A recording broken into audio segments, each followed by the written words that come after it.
அல்ஹம்துலில்லாஹி ரப்பில் ஆலமீன் அஸ்ஸலாத்து வஸ்ஸலாமு வஅலைஹி வஅஸ்ஹாபிஹி அஜ்மாஈன் அம்மா பஅத். பசியும் இல்லை, தாகமும் இல்லை, தூக்கமும் இல்லை, துக்கமும் இல்லை, ஈடும் இல்லை, இணையும் இல்லை. அப்படிப்பட்ட அல்லாஹ்வை புகழ்ந்தவனாய் என் உரையை ஆரம்பம் செய்கிறேன் இன்ஷா அல்லாஹ். நடுவர் அவர்களே, கண்டிப்பு என்ற பெயரில் நம் பிள்ளைகளை தூரமாக்குகின்றோம் என்று என் எதிரணி சகோதரி அவர்கள் கூறினார்கள். ஆனால் உண்மை என்னவென்றால், செல்லம் என்ற பெயரில் செல்போன்களை கொடுத்து பிள்ளைகளை தனிமையாக்குகின்றார்கள் என்பதுதான் உண்மை நடுவர் அவர்களே. அடியாத மாடு படியாதுன்னு பழமொழி இருக்கு, தெரியுமா நடுவர் அவர்களே? மாடு கூட அடித்தால்தான் சரியான வழியில் போகும், இல்லாவிட்டால் பாதையில் போகாமல் அங்கும் இங்கும் நடக்கும். அதே மாதிரி கண்டிப்பு இருந்தால்தான் சரியான வழிகாட்ட முடியும். ஒரு பிள்ளைக்கு தவறு சரியது என்பதை புரிய வைப்பது பெற்றோர்களின் பொறுப்பு. அது கண்டிப்பு இல்லாமல் செய்யவே முடியாது நடுவர் அவர்களே. இங்க பாருங்க, பிள்ளைக்கு பயம் இருக்க வேண்டும். அது அரவணைப்பையும் கனிவையும் வைத்து அவர்களை நேர்வழியில் கொண்டு செல்லவே முடியாது நடுவர்களே.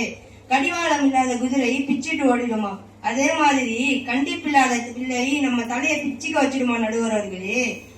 இங்க பாருங்க நடுவர்களே, கனிவென்பது நூடுல்ஸ் மாதிரி பார்க்க டேஸ்டா கலர்ஃபுல்லா இருக்குமா, ஆனா அது உடல் நலத்திற்கு கேடு. இதுவே கண்டிப்பு என்பது இடியாப்பம் மாதிரி பார்க்க கொஞ்சம் சிக்கலா தான் இருக்குமா, ஆனா அதுதான் உடம்புக்கு நல்லதா. 5 வளையாதது 50 வளையாது. பிள்ளைக்கு சிறு வயதில் இருந்து கண்டித்து வளர்த்தாதான் இன்ஷா அல்லாஹ் எதிர்காலத்தில் சிறந்த மனிதர்களாக வருவார்கள். ஒரு முறை நபிகள் நாயகம் ஸல்லல்லாஹு அலைஹி வஸல்லம் அவர்களின் பேர குழந்தையான ஸல்லல்லாஹு அன்ஹு அவர்கள் அதற்காக வைத்திருந்த பேரீச்ச பழத்தை சாப்பிட்டார்கள். அதை பார்த்த நபி ஸல்லல்லாஹு அலைஹி வஸல்லம் அவர்கள் துப்பு துப்பு என கண்டித்தார்கள். அதை உடனே துப்பினார்கள்.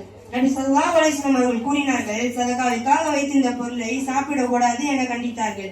இதுல இருந்து என்ன தெரியுது நடுவர்களே? கண்டிப்பு தான் அவசியம். அப்படிப்பட்ட நபியே கண்டிச்சிருக்காங்கன்னா நம்ம கண்டிக்காமலா வளர்க்கணும்? இந்த ஹதீஸ் சஹீஹ் முஸ்லிம் 1069 பதிவாயிருக்கு. நடுவர் அவர்களே, என் எதிரணியினர் சொல்ற மாதிரி குழந்தைங்கிட்ட கனிவோட மட்டுமே நடந்தா அவங்களால வாழ்க்கையில முன்னேறவே முடியாது நடுவர் அவர்களே. ஒரு உண்மை சம்பவத்தை சொல்றேன், நல்லா கேட்டுக்கோங்க என் எதிரணியிலே. குழந்தைங்க கிட்ட கனிவா காட்டுறோம், பாசத்தை காட்டுறோம்னு இன்னைக்கு நிறைய குழந்தைகள் சிரமத்திற்கு ஆளாகிறாங்க. எப்படி தெரியுமா? 5 வயதுள்ள சின்ன பையனுக்கு ஸ்பைடர் மேன்னா ரொம்ப பிடிக்கும். அவன் எப்பவுமே டிவில ஸ்பைடர் மேன் தான் பார்ப்பான்.